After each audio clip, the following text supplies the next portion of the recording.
Welcome to the latest edition of Hub Hits. Rudyard Griffiths here, publisher, joined by let me take that again, 5, 4, 3, 2, 1.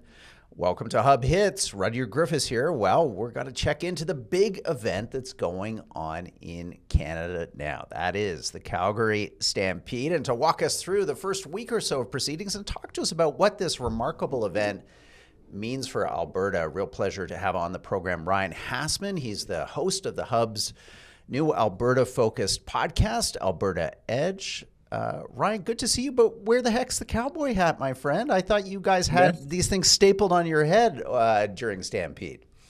Well, thank you. It's great to be here this morning, and of course, I do have it right here, so just give me one moment. I got to learn how to put it on. I'm still not much of a cowboy, so my approach there is a little I like amateurish, but there you go. So every year I add one item to my Stampede wardrobe, and this year it's the hat. And so I noticed that you're not wearing any cowboy gear today, Roger. I know Toronto is just, hot, humid, and boring compared to what you've been up to.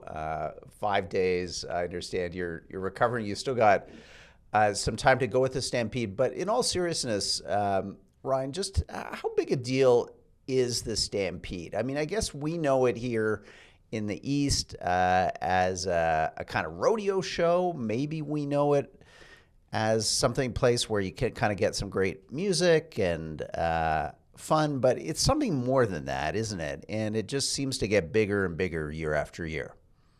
Yeah, well, and viewers who will see our upcoming episode about the Stampede, we talked to Tim Hudak, who flew in from Toronto.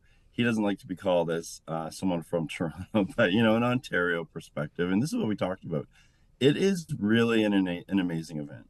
There is nothing like it that I'm aware of in the whole country. We talked about maybe sort of festival in Quebec with Bonhomme. I forgot to make a joke about getting Bonhomme a hat as well. But, it's just an amazing event. Like, the whole city is into it. Whether you've been in Calgary or Alberta for 2 minutes, or whether you're the Prime Minister, you come to the Stampede, you put on the outfit, you have to get a hat. Someone hopefully shows you how to wear it, not backwards, but it's a great equalizer.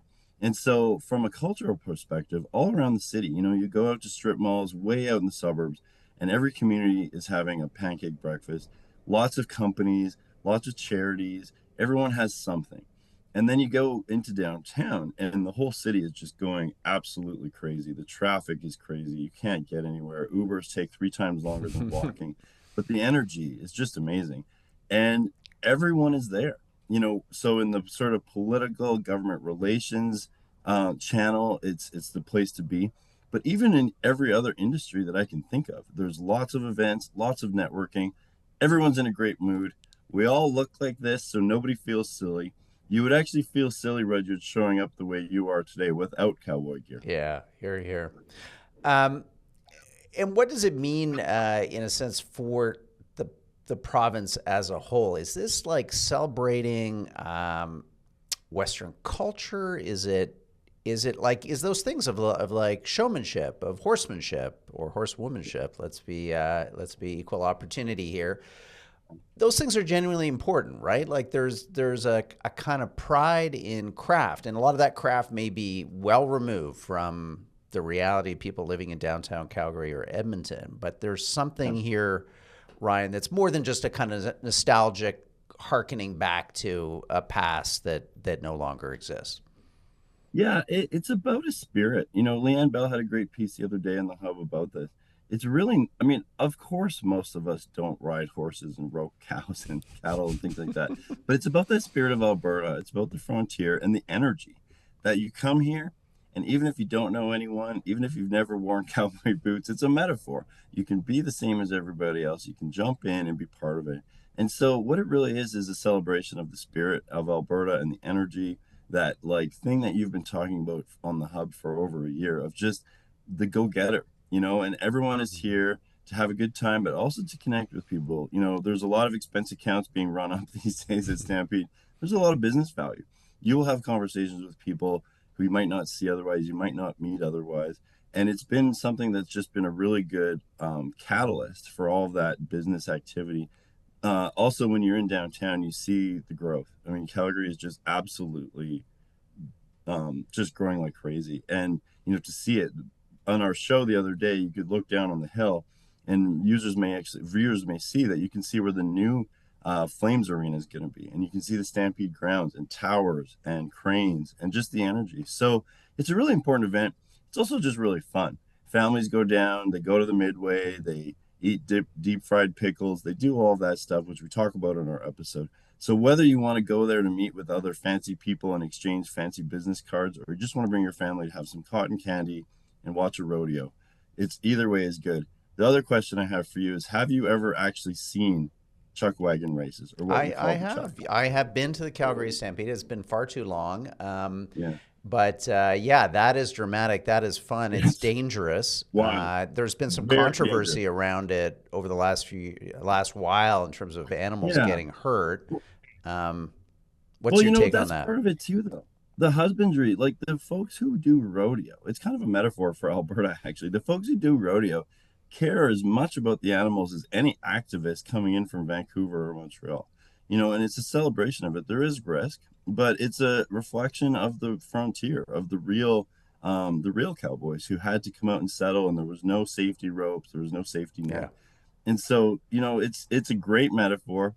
It's totally chaos, and it's something that I probably would never have the guts to actually do, but it sure is fun to watch from the stands. Yeah, we got to check that out, listeners. If you haven't, there's a whole bunch of amazing YouTube video out there.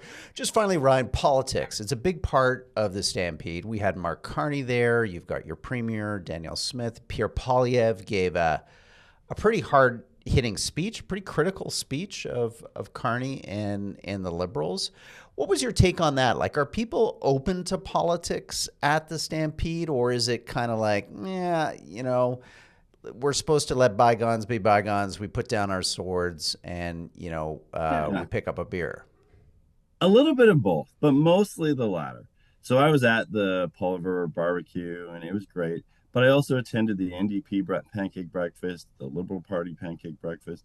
There is a little bit of lay down here. Well, I guess it wouldn't be swords. It might be like six bullet shooters or whatever the Cowboys use.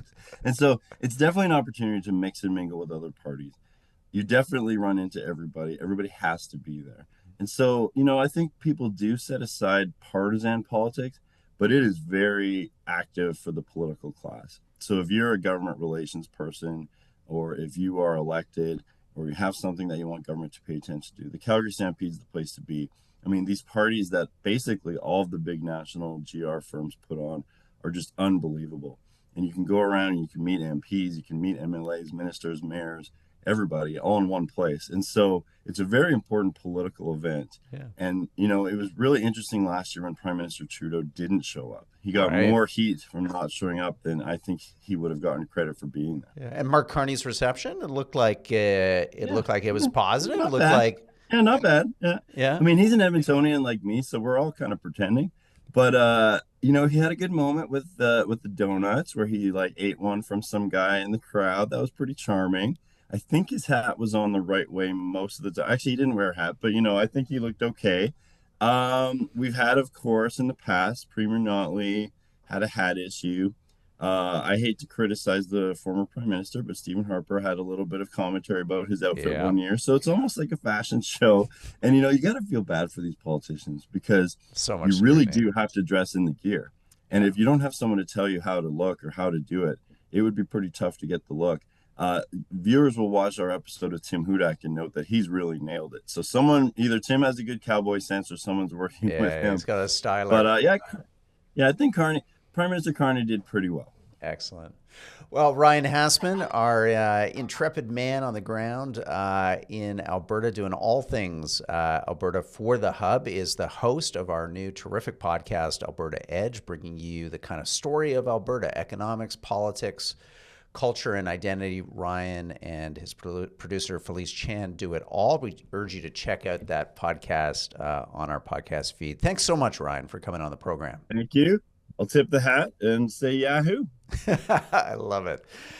We hope you've enjoyed this edition of Hub Hits.